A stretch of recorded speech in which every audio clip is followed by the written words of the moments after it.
Tomato tips of Mang Ruben in the pots. Put them on the wall.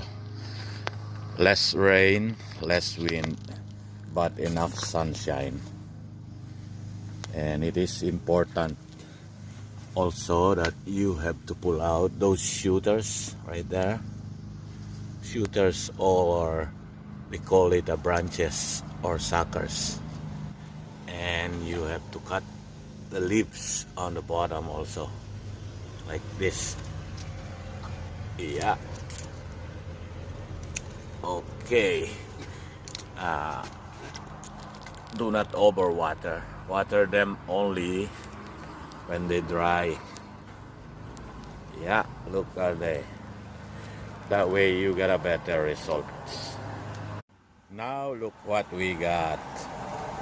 Yeah, pretty big tomatoes. And there's a lot. Oh yeah, so many tomatoes. Very good outcome.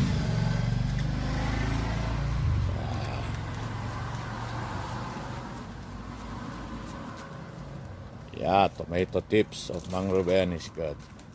See, I harvested the ripe one. Alright guys, thanks for watching. Yeah, God bless everyone. Tomatoes on the wall of the house. Less rain and less wind, but enough sunshine. Well done, Mang Ruben. Thanks for watching. God bless everyone. Bye. Thank you.